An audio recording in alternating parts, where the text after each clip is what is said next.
बिस्मिल्लाहिर्रहमानिर्रहीम। अस्सलाम वालेकुम नाज़रीन। प्रोग्राम क्लिनिक ऑनलाइन के रमज़ान की खुसूसी ट्रांसमिशन के साथ डॉक्टर शहजाद हज़रत मामूल हाज़िर खिदमत है, एक नए प्रोग्राम, नए मौजू और नए मेहमान के साथ। नाज़रीन, उम्मीद है कि रोज़े सब के चल रहे होंगे और सब जो हैं अल्लाह ताला की रहमतों से फैज़याब होने की कोशिशें कर रहे होंगे। अच्छी बात ये होती है कि मस्जिदों की रौनकें दोबारा बहाल हो जाती हैं और सब भूल जाते हैं कि कौन क्या है। सब के लफ्ज़ों में सिर्फ यही होता है कि किसी तरह से अल्लाह ताला को खुश कर दें। और मेरे ख़्याल में इस्लाम दर हकीकत ना सिर्फ इस महीने बल्कि पूरे साल के लिए भी हम सब की ज़िंदगी में इसी तरह से नाफिज होना चाहिए कि हम अपने आप को तमाम किसी भी फ़िरक़े से, तमाम कौमियतों से बालातर होकर सिर्फ़ एक कलमा गो मुसलमान बन के सोचें और सिर्फ़ पूरे साल अल्लाह ताला की जो खुशनुदी है उसको हासिल करने के लिए जिस तरह से हम रमज़ान में मेहनत करते हैं, पूरे साल भी मेहनत कर लें। और सबसे बड़ी बात कि सिर्फ़ एक मुसलमान होकर सोच लीजिए, जब आप पूरे साल अल्लाह ताला से के खौफ से और अल्लाह ताला की मोहब्बत में एक मुसलमान होकर सोच रहे होते हैं, तो आप ये सोच लीजिए कि ये मुल्क जिसके बहुत सारे जहाँ मसाइल हैं, बहुत सारे जो है मुश्किलें हमें नज़र आ रही होती हैं, लेकिन उन तमाम मसलों का हल यही है कि हम सबसे पहले अपनी ज़िंदगी में ये जो कौमियतें और फ़िरक़ा जो हम लोग लेके आए हुए हैं, इन तमाम चीज़ों को हटा दें, बिल्कुल साइड ट्रैक कर दीजिए। और सिर्फ़ पूरे रमज़ान में तो ये एक समझ लीजिए कि रमज़ान एक महीना है जो आपको एक लेसन दे रहा है और उस पर आप प्रैक्टिस कर रहे हैं ना, और पूरे साल उसको आप फॉलो करने की कोशिश करें। अब जब इफ्तारी की बात होती है, सहरी की बात होती है, तो एक बहुत बड़ी जो तशवीश होती है वो हमारे उन लोगों के लिए होती है जिनको डायबिटीज़ है। और डायबिटिक जो लोग हैं वो अपनी दवाओं के मामले में भी ज़ाहिर बात है कि उनके लिए दवाओं के जो औक़ात थे वो भी चेंज हो जाते हैं। जिस तरह सहरी के औक़ात, इफ्तार के औक़ात होते हैं ना, इसी तरह दवाओं के औक़ात भी अब चेंज हो जाते हैं। और उसके अलावा फिर ये है कि एहतियाती तदाबीर की बहुत ज़रूरी होती है और फिर ख़ास किस्म की जो है उनकी डाइट होनी चाहिए। हमने इस हवाले से हफ़्ते वाले दिन इस पे बात करने की कोशिश की थी, लेकिन कुछ बातें रह गई थी और आज इसको हम पूरा करने की कोशिश करेंगे कि रमज़ान में डायबिटिक जो लोग हैं उन लोगों को क्या एहतियात करने की ज़रूरत है। इस हवाले से आप जैसा कि बेहतर जानते हैं कि इस वक्त हम क्लिनिक ऑनलाइन का टाइम क्योंकि चेंज हो चुका है, शाम की जगह अब हम रमज़ान में हर चीज़ टाइम चेंज होता है ना, तो हमारा टाइम भी अब दोपहर 3 बजे हो गया और साथ हम बराह रास्त मौजूद हैं और आप शामिल हो सकते हैं अपने सवालात अपने शुबुत के साथ। नंबर है 35305778 और 35305779। कराची से बाहर के व्यूअर्स नंबर डायल करने से पहले डायल करें 021। आइए आज के मेहमान से तारुफ़ कराता हूँ वही शख्सियत जो कि हफ़्ते के दिन मौजूद थी, लेकिन उन तमाम व्यूअर्स के लिए जो आज पहली दफ़ा इस प्रोग्राम को देख रहे हैं कि एक ऐसा काबिल एहतराम नाम तिब की दुनिया का जो कि एक इंतहाई मुस्तनद दर्जा रखता है, ख़ुसूसन मेडिसिन के हवाले से बात करें, जब हम एंडोक्रिनोलॉजी के हवाले से बात करें और उसी की एक हिस्सा है एंडोक्रिनोलॉजी का जिसको हम डायबिटीज़ कहते हैं, वो डायबिटोलॉजी है, उसके हवाले से बात करें तो ये एक जो है समझ लीजिए कि ये एक इंस्टीट्यूट का दर्जा रखते हैं। इसीलिए national institute of endocrinology and diabetology के ये डायरेक्टर भी हैं, प्रोफेसर ऑफ मेडिसिन है डॉ यूनिवर्सिटी ऑफ हेल्थ साइंसेस में, प्रोफेसर डॉक्टर ज़मान शेख साहब। अस्सलाम वालेकुम सर। वालेकुम अस्सलाम। कैसे मिजाज हैं आपके? बहुत मेहरबानी। पहले तो बहुत बहुत शुक्रिया दोबारा इस प्रोग्राम में आने का। डॉक्टर साहब ये बताइए कि हम बात कर रहे थे पिछले अभी 2 दिन पहले डायबिटीज़ के हवाले से। मैं आपसे ज़रा दोबारा एक दफ़ा दोबारा, क्योंकि आज बहुत सारे नए व्यूअर्स भी होंगे, ज़रा इस रोज़े के फ़वाइद जो आपने परसों बताया, तो मैं चाहूँगा थोड़ा सा आप उसको ओवरव्यू कर दीजिए। जी हाँ, देखिए फ़वाइद ही फ़वाइद हैं, इतने बेशुमार। पहले तो शुक्रिया आपका तारुफ इतना माशाल्लाह ज़बरदस्त कराया, थैंक यू वेरी मच। अच्छा, तो देखें फ़ायदे ही फ़ायदे हैं ना, और मुख्तसरन हम इसको 4 हिस्सों में डिवाइड कर सकते हैं जो फ़ायदे हैं। एक तो हमारा निज़ाम हज़म, जीआईटी सिस्टम, गैस्ट्रोएंट्रोलॉजी, एक उस पर फ़ायदे जो मेन पर्पज़ है एक्चुअली कि भूखे रहो, मतलब खाली पेट रहें। सेकंड ये कि हार्मोन पे सिस्टम, क्योंकि मैं एंडोक्राइनोलॉजिस्ट हूँ और हार्मोन से मतलब तल्लुक़ है मेरा, तो उस पर मैं रोशनी डालूँगा। वो बहुत ही एक यानी बेहतरीन किस्म का फ़ायदा जो है वो एंडोक्राइन और हार्मोन सिस्टम पे होता है, जिसको मैं बताऊँगा। तीसरा हमारा कम्युनिटी और सोशल, और चौथा साइकोलॉजिकल नफ्सियाती। ये 4 हिस्सों में हम रोज़े के फ़ायदे इंक्लूडिंग डायबिटीज़ भी उसमें आ जाती है वो करते हैं। अब थोड़ा सा आपकी इजाज़त से मैं हर एक को थोड़ा सा करना चाहूँगा। पहले आते हैं निज़ाम हज़म पे और मतलब जीआईटी सिस्टम उस पर।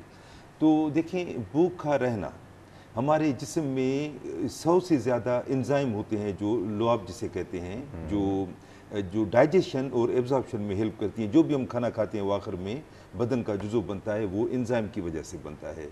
अब एंजाइम मुंह के रास्ते से शुरू होके ये जो लुआब है ये भी एंजाइम से भरा हुआ है, और प्लस बड़ी आंत तक ये पता नहीं 100 से ज़्यादा एंजाइम है, छोटी मोटी रिलीज़ होती रहती हैं पित्ते से, स्टमक से, पेनक्रियाज से, स्मॉल इंटेस्टाइन वगैरह से, और वो डाइजेशन में मदद देती हैं। अब जैसे हम मामला ये अपना कोई नवाला मुंह में डालते हैं, इवन सोचते हैं नवाले को या खाने को, तो आप देखें ना, यानी ये सेलिब्रेशन हो जाती है जब हम टेस्टी खाने का सोच, मुंह में पानी भराया जिसे हम कहते हैं, तो एक्चुअली एंजाइमेटिक सिस्टम सोचने से शुरू हो जाता है। कहने का मकसद ये कि हम एक नवाला भी खाएं तो वो 100 के 100 एंजाइम एक्टिवेट हो जाते हैं, चाहे एक नवाला हो। इस्लाम में देखिए हमें सख्ती से कुछ भी खाने की मना है। कुछ मज़ाहिब में कहते हैं फ्रूट आप खा सकते हैं, फिर पानी पी सकते हैं, हमारे यहाँ कुछ नहीं है। और इससे 12 घंटे एवरेज हमारे निज़ाम हज़म को कंप्लीट रेस्ट मिलती है। जिस तरह कोई बीमार होता है हम कहते हैं कंप्लीट बेड रेस्ट करो, इस तरह निज़ाम हज़म बिल्कुल मुकम्मल आराम करता है। 12 आराम कर रहा है, बिल्कुल आराम कर रहा है, और आराम दे रहे हैं मुझे रमज़ान में। उसको ठीक है देने, लेकिन उसके बाद जो मैं आपसे पूछना चाहूँगा कि हमारी जो जिस तरह की इफ्तारियाँ, सहरियाँ हैं और बुफ़े हैं, हम कितना आराम देते हैं। लेकिन उससे पहले आपकी इजाज़त है, कॉलर इन लाहौर से। शिराज साहब अस्सलाम वालेकुम। वालेकुम सलाम जनाब, रमज़ान मुबारक, कैसे हैं आप? जी आपको मुबारक रमज़ान। जनाब सवाल क्या है आपका? जी आपका क्या सवाल है शिराज साहब? बस आपका प्रोग्राम अच्छा लगा इसलिए बात करनी चाहिए। चलें जी, बहुत बहुत शुक्रिया, बहुत शुक्रिया, और दुआ में याद रखिएगा। मुबारकबाद भी देना चाहता था, रमज़ान मुबारक हो आपको। बहुत शुक्रिया, बहुत मेहरबानी है आपकी मोहब्बत की, आपकी जो है इस खुलूस का बहुत शुक्रिया। डॉक्टर साहब, हाँ तो ये बताइए, आपने कहा हम इन एंजाइम्स को आराम मिल जाता है, ठीक है, कंप्लीट, हाँ, और उसकी वजह से वजन भी कम होता है, क्योंकि एंजाइम को आराम मिलता है। किन लोगों का कम होता है ये किन लोगों का, ये इस पे बाद में आऊंगा। ये इतना इंपॉर्टेंट इशू आप ये रूह है, तरफ मुझे छेड़ है कि उस तरफ आए पकौड़े समोसे वगैरह, ये छेड़छाड़ ना करूँगा, मुझे मजा नहीं आता। नहीं वो तो मुझे आना है, और ये सख्ती से वो बतानी है कि जो हम इफ्तारी पे और सहरी पे जो बदपरहेजियां करते हैं, स्पेशली शुगर के मरीज, वो बताऊंगा, वो थोड़ा सस्पेंस में रखते हैं, पहले इनके फवायद पे आते हैं। सही। तो पहला तो फ़ायदा ये हुआ कि उसकी वजह से वज़न कम होता है, क्योंकि हम टाइम भी कम देते हैं खाने को, और 3 की जगह 2 टाइम खाते हैं। सही, बिल्कुल सही। पहला तो ये हो गया। सेकंड आता है हार्मोनल सिस्टम पे। हमारे जिस्म में बेशुमार हार्मोन हैं, और हमारी पूरी बॉडी को हार्मोन सिस्टम कंट्रोल करता है। पहले नर्वस सिस्टम है, ब्रेन है, दिमाग, उसके बाद हार्मोन सिस्टम है। ये पूरी बॉडी की हर चीज़ को कंट्रोल करता है हार्मोन सिस्टम। हार्मोन छोटे केमिकल होते हैं जो मुख्तलिफ फैक्ट्री हैं हमारे जिस्म में, सर से लेकर और पेट के निचले से तक, और वहाँ पे हमें वो जो केमिकल हैं पूरी बॉडी को कंट्रोल करते हैं। अब उसमें से कुछ हार्मोन हैं, उनको हम कहते हैं stress hormone, adrenaline, nor adrenaline, cortisol वगैरह।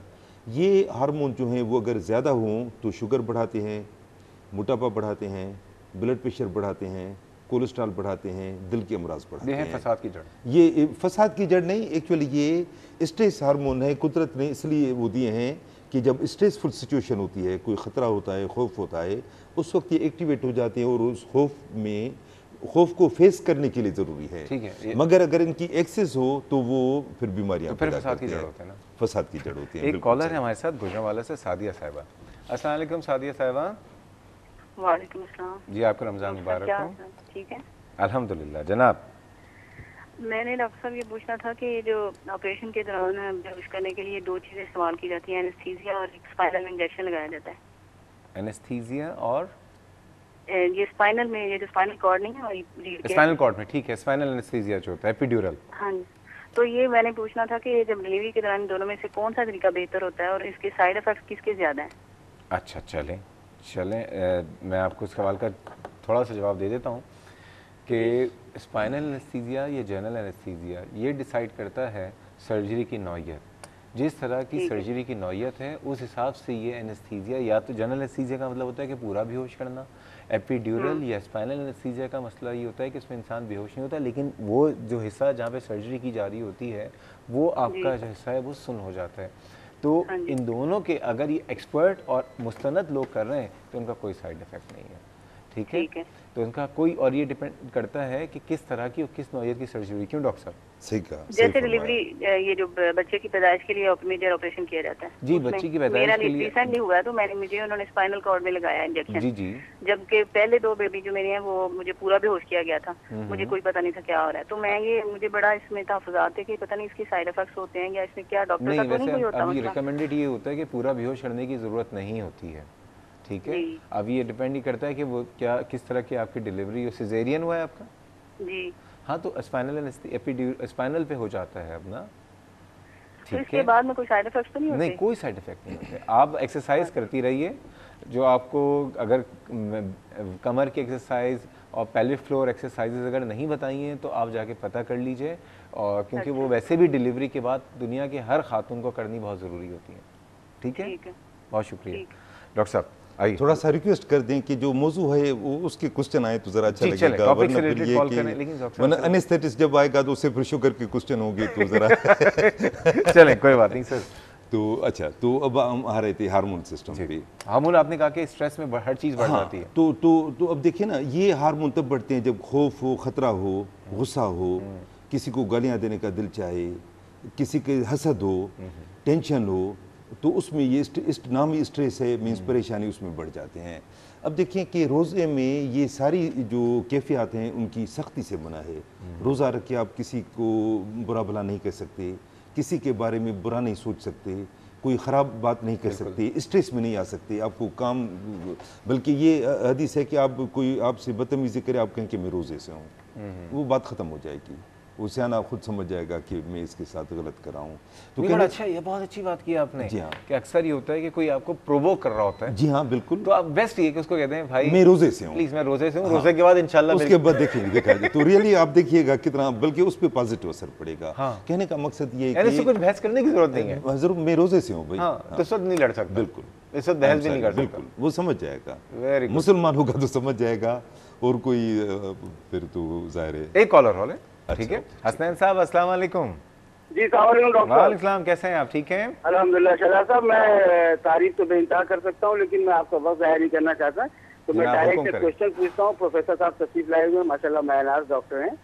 मैं ये मालूम करना चाह रहा हूँ डॉक्टर साहब से कि अगर फास्टिंग में किसी की शुगर जो है 100 आती हो और 2 घंटे के बाद जब नाश्ते के बाद रैंडम कराएं तो वो 100 से कम हो जाती है, 96, 98 इस तरह हो जाती है आमतौर पे। जी जी, तो एक तो ये मैं पूछना चाहता हूँ कि इसकी क्या वजह है, ठीक है। और दूसरा ये जानना चाह रहा था मैं कि ऐसे लोग अपने लाइफ स्टाइल में क्या तब्दीलियां लाएं या किस तरह जिंदगी गुजारें कि उनको शुगर न होने पाए आइंदा। ठीक है, very good question. I think the best question अभी तक जो है क्वेश्चन ऑफ द डे है कि ये एक तो शुगर के लेवल्स, और फिर उसके बाद हम अपनी ज़िंदगी में क्या तब्दीलियाँ लाएं कि जिससे हम डायबिटीज़ से बच सकें। प्रोफेसर डॉक्टर ज़मान शेख हमारे साथ मौजूद हैं, बात होगी अब डायबिटीज़ के वाले से खुल के बात करेंगे, लेकिन जा रहे हैं एक छोटे से ब्रेक के, हमारे साथ रहिएगा।